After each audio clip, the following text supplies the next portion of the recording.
7:38 the time, 22 minutes in front of 8 o'clock. Cold Sweats, the name of that song. Welcome to the Mornings with Ed show. It's the all-new voice of Laguna coming up at 8 o'clock this morning. Mayor Mark Orgill will talk city stuff. He is the subject of this segment here. And he's not the only subject of this next segment here. We will, of course, cover the World Cup and France versus Morocco today. But let me start by going back 3 years in time, if I can. It is possible to have a professional relationship with someone who you may not agree with. It's you can keep a professional relationship going if it's questions and answers. Yeah, it's possible to do that. 3 years ago, I brought up all of the concerns that you're about to hear right now, brought up by a former council member in an email that he sent out yesterday, an email blast. Former council member George Weiss sent out an email blast yesterday, bringing up these very same concerns that I brought up 5 years ago. At that time, Mo Honekar, his attorney, had come on to the show. We had just started the radio station at that time, and they aired these very same concerns. And I've had Mr. Honekar on about 5 times since. Each and every time, every question I asked was directly from a court document of some kind. So this is the email blast. I'm going to read it to you as it came from former council member George Weiss, who, by the way, when I started this 3 years ago, was in office as a council member. He goes on to say, I first met Mark Orgill in the summer of 2022 when he was contemplating a run for city council. I had heard good things about him. He had designed 7 Degrees, the event venue near Sawdust, and had served as a part owner and manager of that property before selling it to Mo Honekar in 2017. From that year until roughly 2017 to 2020, Orgill worked as a consultant for Honekar out of his North Laguna offices. Their partnership made strategic sense. Honekar acquired nearly 20 commercial properties in Laguna Beach, including a 99-year lease on the Hotel Laguna, and Orgill brought a deep understanding of local land use issues. When we discussed the city's most pressing needs, we agreed that the Community Development Department was at the top of the list, a bureaucratic labyrinth that routinely stifled residents, and then well-connected insiders got what they wanted. He goes on to say, Mark impressed me. He pledged to overhaul the Community Development Department and reform a system he knew from the inside. I eventually contributed the maximum amount allowed by law to his campaign and helped organize neighborhood meetings in Woods Cove and at Top of the World. As the campaign progressed, however, my confidence wavered. Orgill became surprisingly evasive about his platform, shifting positions repeatedly when pressed.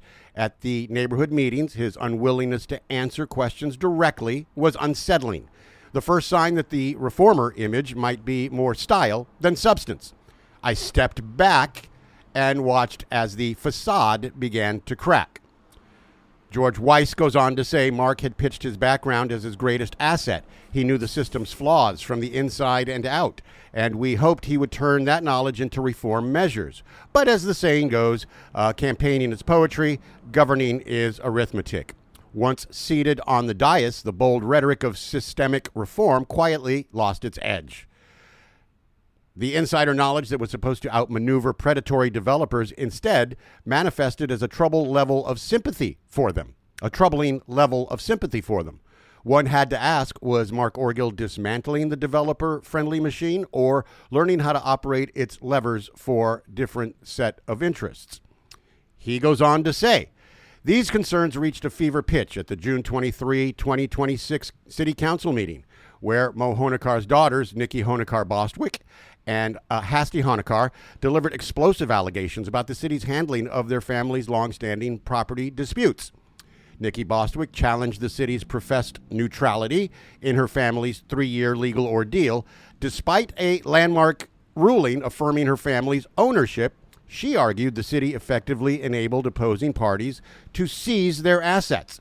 She alleged specific conflicts of interest that Mayor Orgill's wife was employed by the opposing party, Continuum Analytics, the mom group, and that Mayor Orgill himself received a settlement of over $500,000 from the mom group shortly after filing litigation against them to recover debts originally owed by Honacar that the mom group had assumed.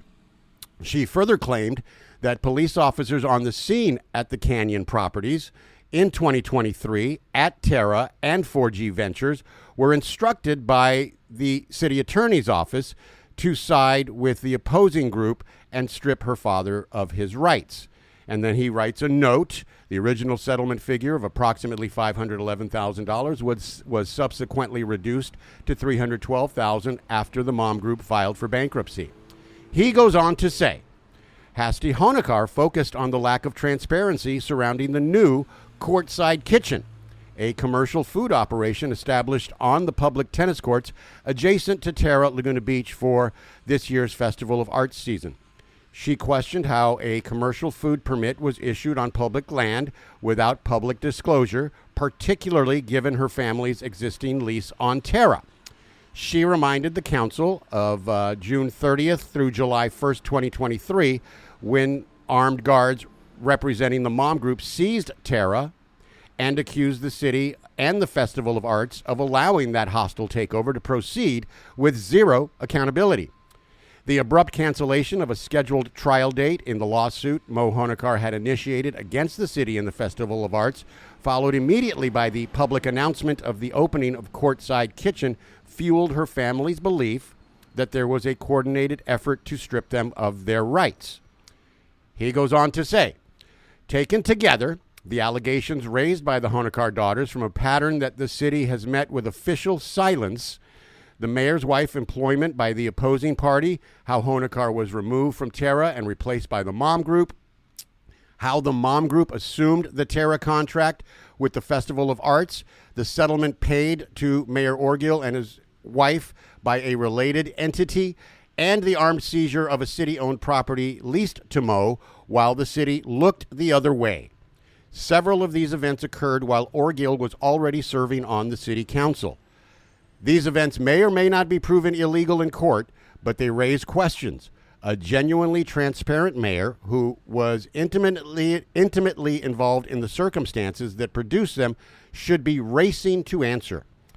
He goes on to say, Laguna Beach deserves elected officials whose loyalty runs to the residents who puts them in office, not to the interests that provide them with benefits. And to that I say, as you read it, as you see it, you think factual, yes, but incredibly ironic. In the summer of 2022, George Weiss himself was on the city council. He was a member of that same city council, the same city council he's now accusing of accepting Phil Cohn, the former city attorney's bad advice, and allowing those things to happen to Mo Honacar. George Weiss was on that council. George's supporters were the ones who drove a van around town with giant posters of Mo and former city manager Sheree Dupuis that read corruption in giant red letters, their faces strewn on the side of those vans. George was part of the problem, but his words that I just read to you from his email do not accept any responsibility whatsoever. He fails to mention that he was on the council as well. He doesn't show remorse for his involvement. He just spits out what he just said, what you just heard me read. He's just as liable as the rest of the council members, just as open to being named in a lawsuit if there is one. And now he's doing something that I refer to as Mo washing. Mo got a $1.4 billion judgment from the courts. The courts found that Mo was the aggrieved party here. And now that he's got the $1.4 million, we're seeing people throughout town, including George Weiss, Mo washing, trying to wash his hands and clean the stench of his own involvement by suddenly tossing his former colleagues on the council into the fire and to pretend to be above the fray. He wrote that as if he's above it all, as if he had nothing to do with the injustice that was served to Mo Honacar and his family. Though what he wrote is correct.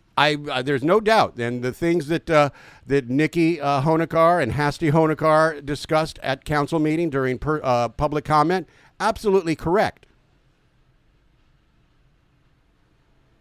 He can't just simply wash his hands with an email.